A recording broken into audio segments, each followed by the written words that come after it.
말라기 4장 1절부터 6절까지입니다. 만군의 여호와가 이르노라.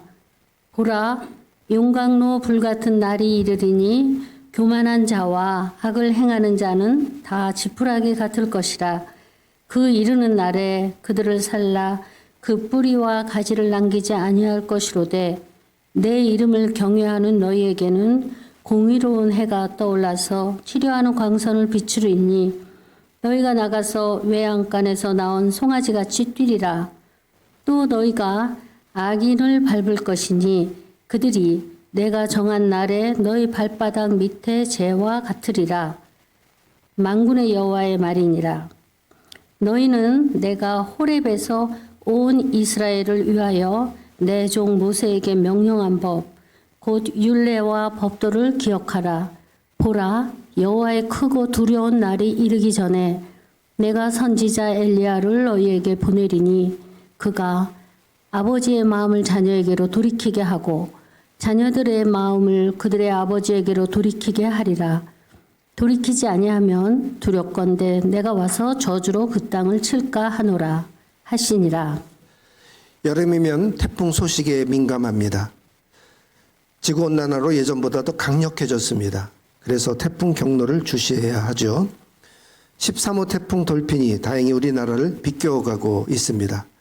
15호 태풍 찬홈도 일본 도쿄까지 왔지만 역시 우리나라를 비껴갈 것 같습니다.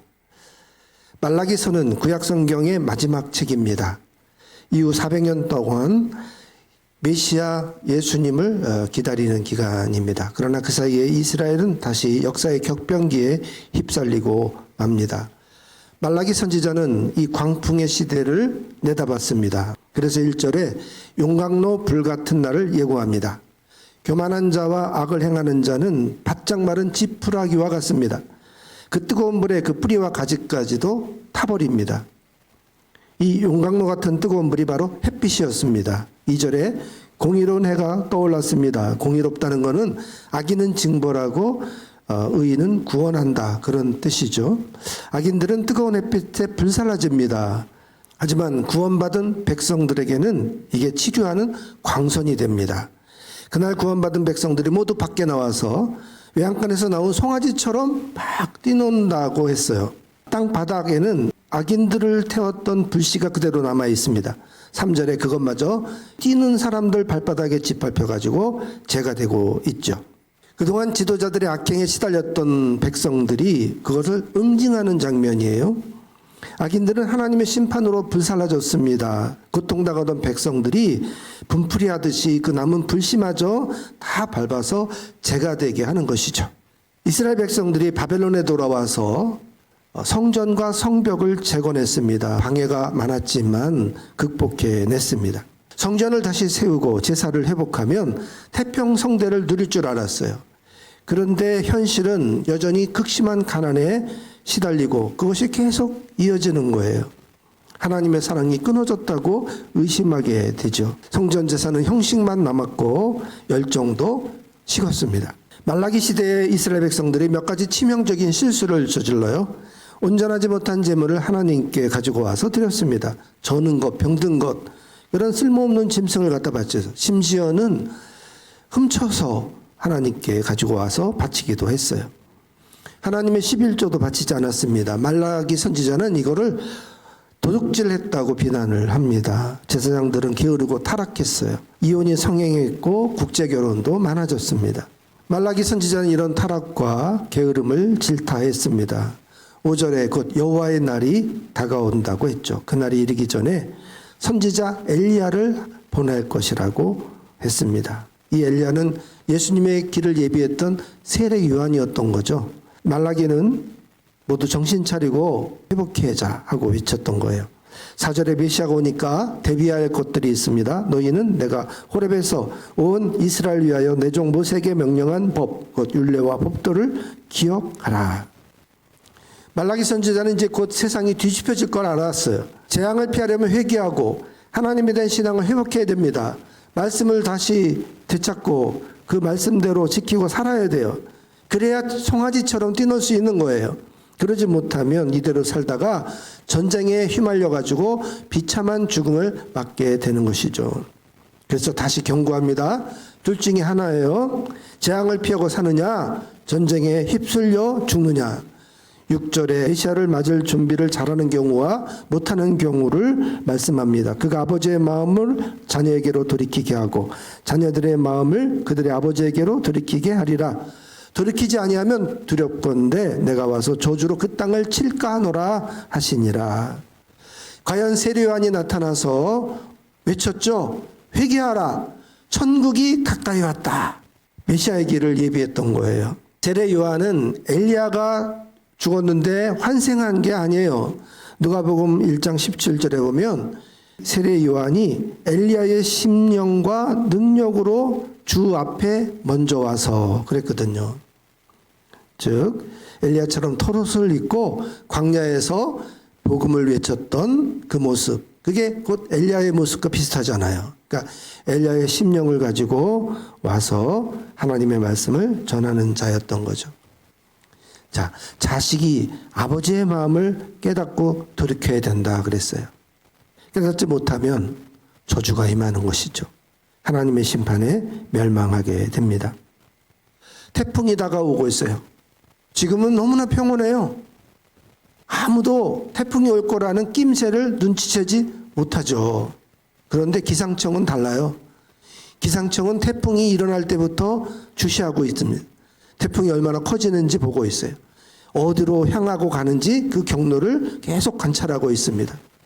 그러다가 이게 가까이 올 것 같으면 대비하라고 경고하죠. 준비시키죠. 그러니까 우리는 늘 기상 뉴스에 귀 기울이고 있어야 되겠죠.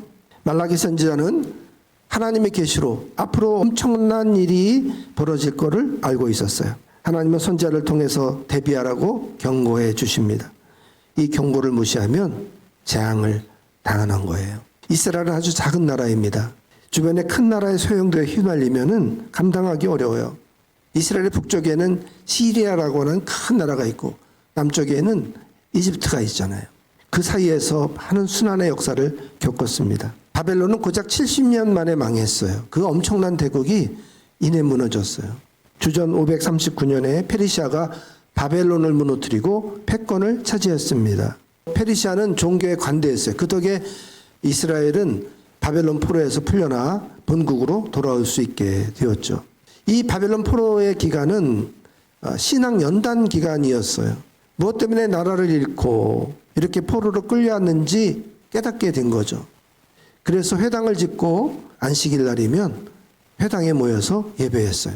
또 그때는 토라만 성경으로 알았는데 토라 외에도 역사서, 또 시가서, 예언자들의 예언 기록들 이런 것들을 성경으로 한 권으로 묶었어요. 구약 성경이 만들어진 거죠. 그리고 랍비를 세워서 어린 아이들에게 그 말씀을 가르쳤어요. 하지만 이스라엘로 다시 돌아온 유대인들은 그 신앙이 널뛰기 같았어요. 정신 차리고 신앙생활을 잘하다가도 얼마 못 가서 실망하고 슬럼프에 빠지고는 했죠. 성전의 기초를 놓고 16년 동안 공사를 중단했었습니다. 학개야 스가랴 선지자가 막 다시 격려해서 다시 짓기 시작한 후 4년 만에 성전을 완공했죠.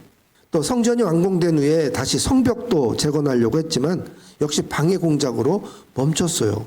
이번에는 무려 70년 동안이나 공사가 중단됐어요. 느헤미야가 아닥사스다 왕의 그런 지원을 받아가지고 다시 격려했더니 한 53일 만에 성벽을 준공했죠. 할 수 있는데 그동안 하지 못한 거예요. 이 기간에 이스라엘에게는 왕이 없었어요. 왕정이 딱 단단하면 정치를 안정하게 이렇게 나라를 다스렸을 텐데 그러질 못했어요. 페르시아에서 임시로 총독을 파송해가지고 그 지배를 받았습니다. 수르바벨이나 느헤미야 같은 총독은 일정 기간에 통치한 후에 페르시아 왕궁으로 되돌아갔어요.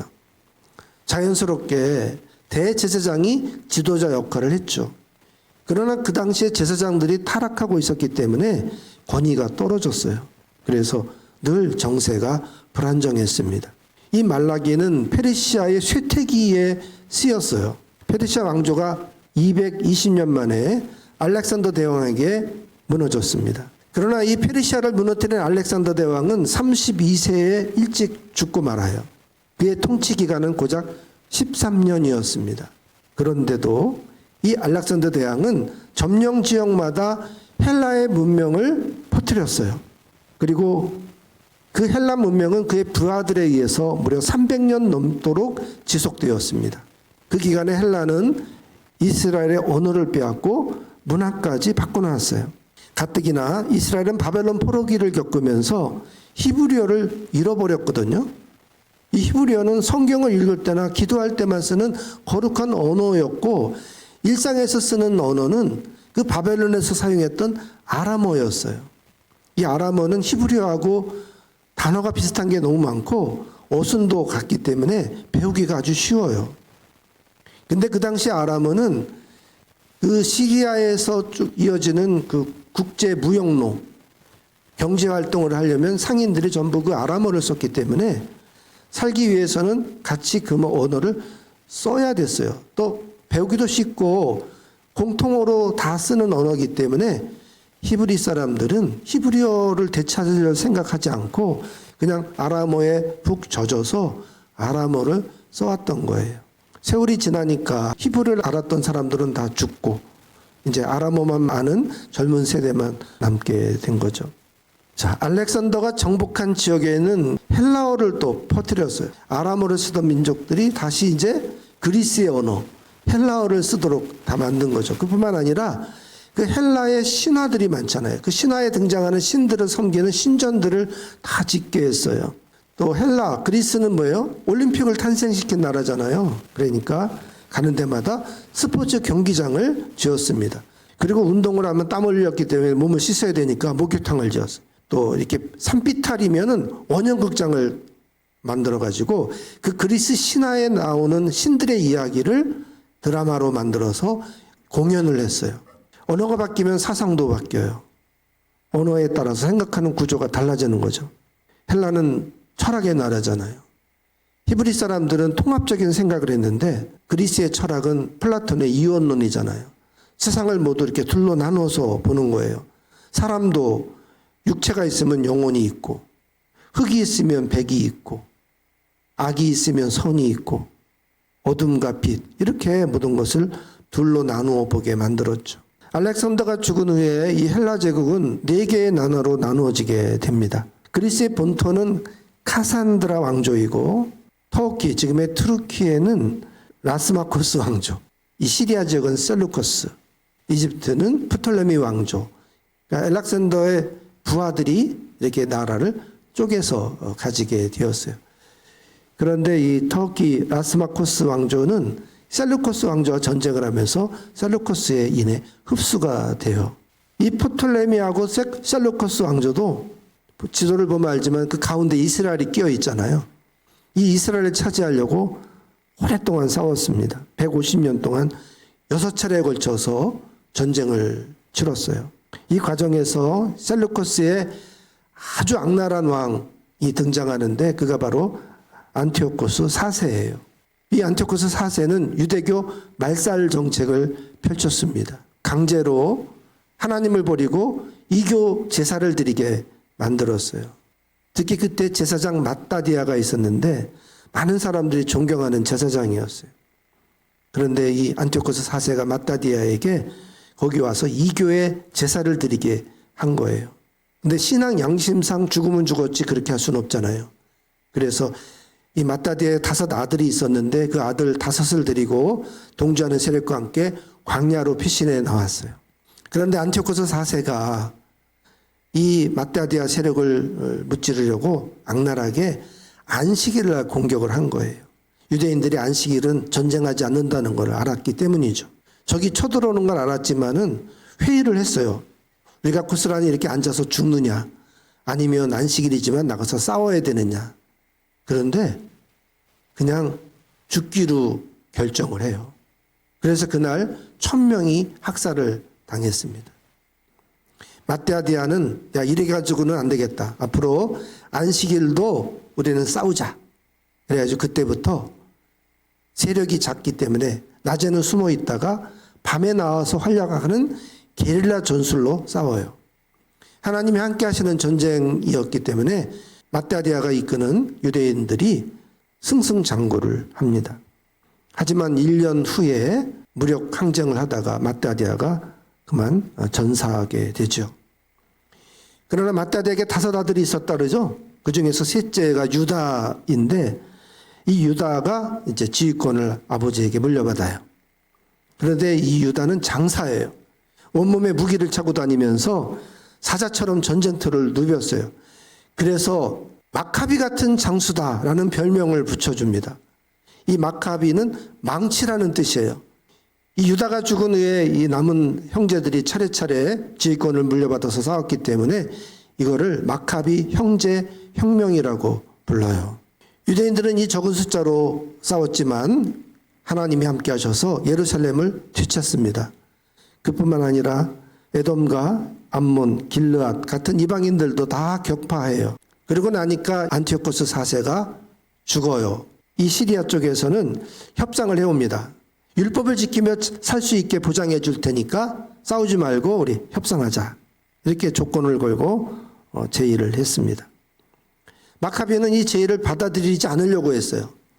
하지만 오랫동안 싸우는 것보다는 평안하게 지내는 게 낫겠다 싶어서 이 조건을 받아들입니다. 그러자 정결하게 사는 믿음을 지키려고 하는 사람들은 하나님이 함께 하시는데 끝까지 싸워야지 무슨 소리냐 하고 이 마카비 왕조에서 뛰쳐나가는 사람이 에세네파예요. 또 마카비 왕조의 그런 협상에 찬성하고 마카비 왕조와 함께했던 세력이 바리새파. 이때 바리새파가 생겨요. 그리고 제사장 계열의 사람들이 따로 사두개파가 만들어집니다. 그래서 예수님 시대 때 있었던 열렬당 또는 에세네파, 바리새파, 또 사두개파 이런 파들이 성경에 등장하게 되는 거죠. 이후에 80년 동안 이 독립한 이 마카비 왕조가 하스몬 왕조라고 불러요. 하지만 이 하스몬 왕조도 80년 후에 내분이 일어납니다. 그래서 로마의 폼페우스 장군에 의해서 격파되고 말지요. 이제는 로마 시대가 되었습니다. 로마는 에돔 출신의 헤롯을 유대 지역을 다스리는 왕으로 세우게 되죠. 프톨레메 왕조가 돈을 주고 구약 성경 히브리어를 헬라어로 번역을 시켜요. 그래서 나온 게 70인역입니다. 프톨레미는 유대인의 환심을 사기 위해서 그런 일을 해놨지만 나중에 복음의 시대 때 열어보니까 전 세계 헬라어를 쓰는 사람들에게 구약 성경뿐만 아니라 신약 성경까지 합쳐져서 완전한 성경으로 복음을 전할 수 있게 되었던 거죠.